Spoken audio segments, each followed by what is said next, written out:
And induce.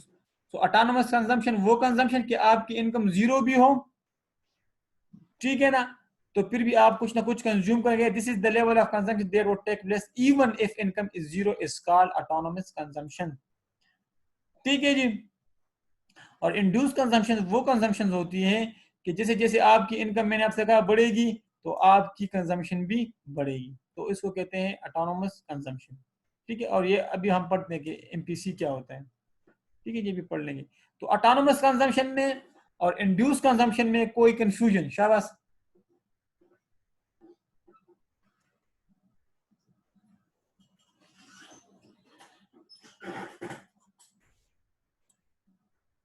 Yasif, फिक्रा, Salman, Azhar,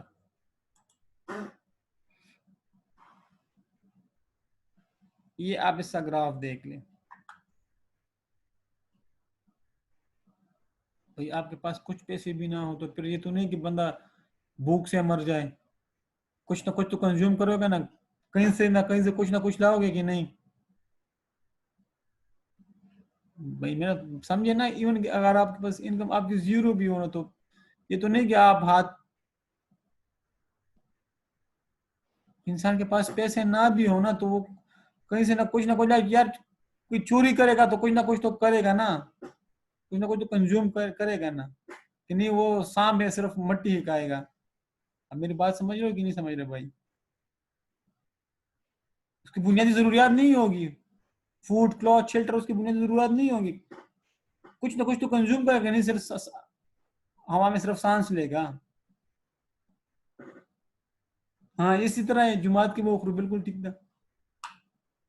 खैरात में चले जाएंगे, ठीक है, तो मैं मजाक कर रहा हूँ, लेकिन फिर भी उसकी कंजम्पशन तो होगी ना कुछ, इंसान की तो बेसिक नेसेसिटीज तो होगी ना, ठीक है जी। कहीं से वो अरेंज कर लेगा लेकिन कुछ ना कुछ वो कंज्यूम करेगा, ठीक है जी। तो ये आपकी ऑटोनोमस कंजम्पशन की, अगर आपकी इनकम जीरो भी हो ना, इधर ये देखें,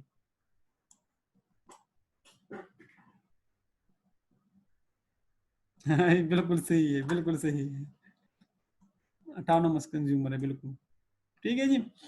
तो फॉर एग्जाम्पल अगर आपकी इनकम जीरो है ना, फॉर एग्जाम्पल, तो फिर भी आप कुछ ना कुछ खर्च करोगे, क्लियर जी। तो ये ऑटोनोमस कंजम्पशन, और ये आपका जो 45 डिग्री का जो उसने बताया है ना, ये वाला, ये आपका इंड्यूस कंजम्पशन का। तो जैसे जैसे आपकी इनकम बढ़ेगी आपकी कंजम्पशन भी बढ़ेगी।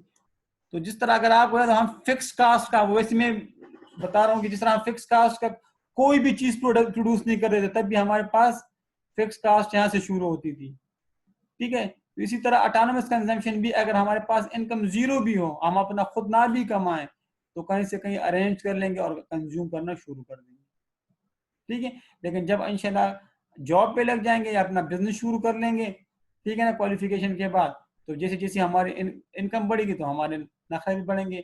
अभी हम जाके पकौड़े और छोले खाते थे, जब इंशाल्लाह आर्टिकलशिप में, और जब इंशाल्लाह क्वालिफाई कर लेंगे तो फिर अच्छे अच्छे होटलों में खाना खाएंगे। मजा आ गई कि नहीं आ गई? तो आपके फिर इनकम बढ़ने के साथ आप लोगों के नखरे भी बढ़ जाएंगे। तो ये था सलमान भाई ऑटोनोमस और इंड्यूस कंजम्पशन का डिफिनीशन। अब पूछे सलमान, ठीक है, तो ये इनको भी आप एक नजर पढ़ लें कि क्या कह रहे हैं, ये डायग्राम को समझें, इनको भी आप एक नजर पढ़ लें, ठीक है जी। अब शिफ्ट इन कंजम्पशन कर्व, जिस तरह हमने शिफ्ट इन सप्लाई पढ़ा, शिफ्ट इन डिमांड पढ़ा, ठीक है जी, तो इसी तरह शिफ्ट इन कंजम्पशन कर्व। अब किन किन वजूहात की बिना पर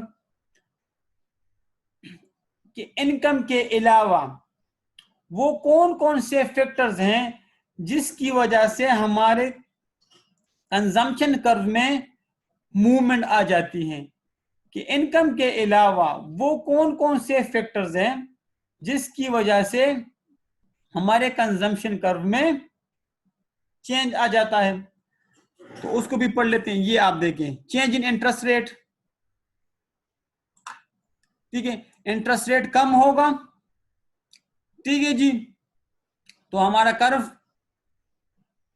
मूव कर लेगा इधर इसकी तरफ, ठीक है, सॉरी इस तरफ, ठीक है, इंटरेस्ट रेट कम होगा, अगर इंटरेस्ट रेट हाई होगा तो हमारा कर इधर मूव कर लेगा।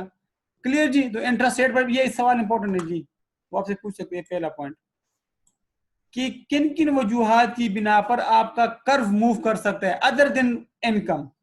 तो इंटरेस्ट रेट, कंज्यूमर कॉन्फिडेंस में लीड टू कंजम्पशन, ठीक है यार, कंज्यूमर इतना कॉन्फिडेंट हो कि यार अभी खर्च कर लो, ठीक है ना, बाद में मेरे पास पैसे आ जाएंगे फिर देखेंगे, ठीक है। तो कंज्यूमर इतना कॉन्फिडेंट हो कि वो खर्च करने पे तुला हुआ कि यार फॉर एग्जांपल कि मैं खर्च करूंगा बाद में पैसे आ जाए, इट्स ओके।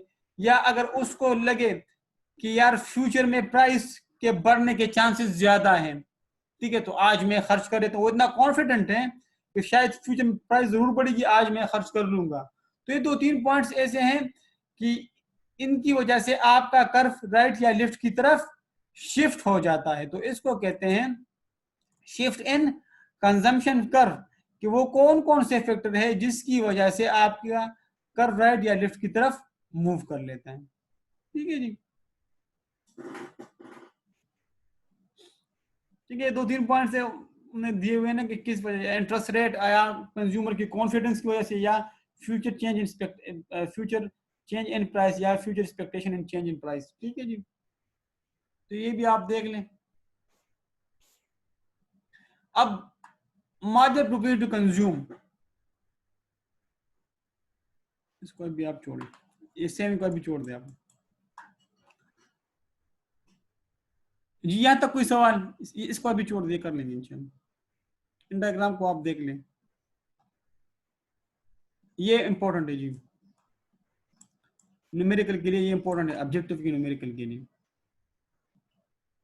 जी। अभी तक जो हमने पढ़ा उसमें कोई कंफ्यूजन?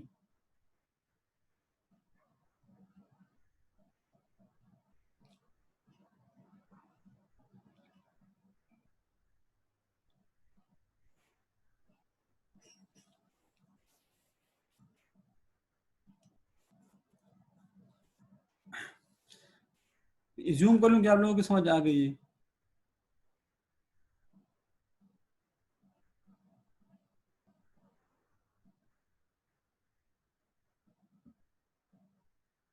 आई इज ठीक, आई इज्यूम कि आप लोगों को समझ आ गई है।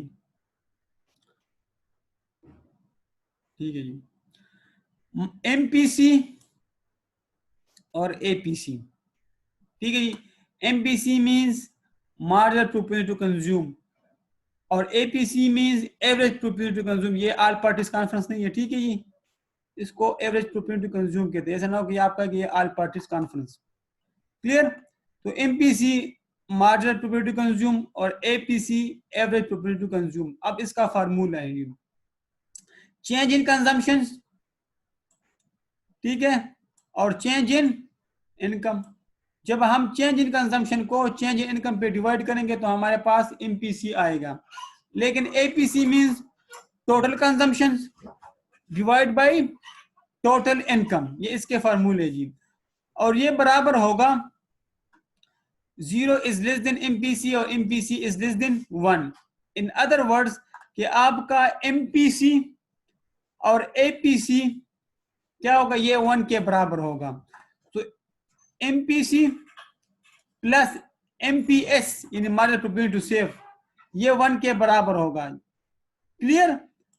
तो ना ये माइनस में जाएगा और ये ना ये 1 से ज्यादा जाएगा, ठीक है। तो ये इनका जो रेंज होगा ना एमपीएस और एमपीसी का, यानी मार्जिनल प्रोफिट टू कंज्यूम का और मार्जिनल प्रोफिट टू सेव का, ये 1 के बराबर होगा। क्लियर जी? तो ये आप लोग याद रख लें। और मार्जिनल प्रोफिट टू सेव किस चीज के बराबर है? Change in saving divide by change in income. Clear जी? So MPC means change in consumption और MPS means marginal profit to save change in saving divide by change in income. तो इन दोनों को जब जमा करेंगे तो इनका जवाब 1 के बराबर आना चाहिए या 1 से लेस देन, लेकिन 0 से कम नहीं। इन अदर वर्ड्स कि आपका एमपीसी और एमपीएस नेगेटिव में नहीं जा सकता, ठीक है। तो इसका क्या मतलब है मैथमेटिकली कि 0 is less than MPS is less than 1, यानी एमपीएस 1 0 से ग्रेटर होगा और 1 से कम हो सकता है, ठीक है जी। लेकिन एमपीएस नेगेटिव में नहीं जा सकता। इसी तरह एमपीसी का मतलब यह है इस इक्वेशन का कि 0 is less than MPC is less than 1, कि एमपीसी 0 से ग्रेटर होगा और 1 से कम होगा, एमपीएस इन नेगेटिव में नहीं जा सकता। तो ये भी आप लोग याद रख लें। क्लियर? तो MPC marginal produce to consume ये किस चीज के बराबर है? Change in consumption divide by change in income. MPS marginal produce to save ये किस चीज के बराबर है? Change in saving divide by change in income. और इन दोनों को जब जमा करेंगे तो इन दोनों का जवाब 1 के बराबर आना चाहिए। क्लियर जी? तो इन अदर वर्ड्स के एमपीसी और एमपीएस नेगेटिव में नहीं जा सकते। मैं आपको ये न्यूमेरिकल करवा देता हूँ, बस फिर यहां से खत्म करते हैं।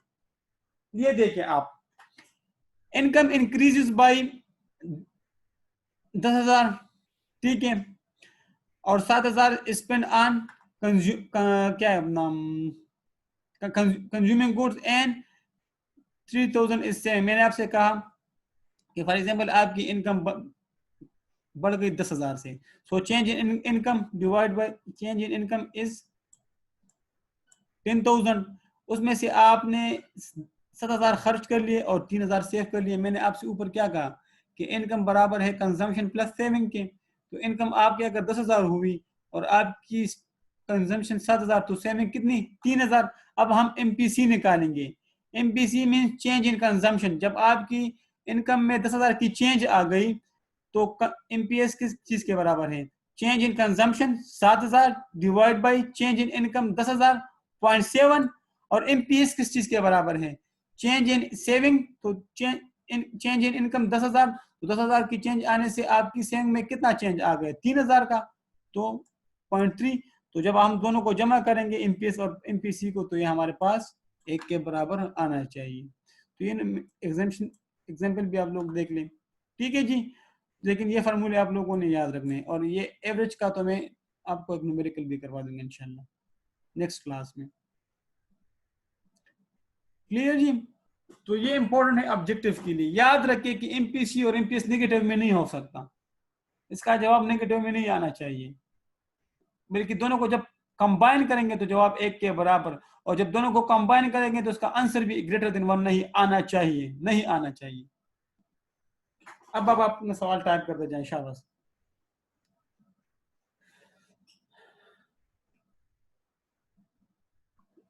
जी सदीक, इस इक्वेशन में कोई मसला? इसके में कुछ करना कि आधा न्यूमेरिकल भी कर ले और ऑब्जेक्टिव भी कर ले, ताकि आप लोगों को क्लियर है।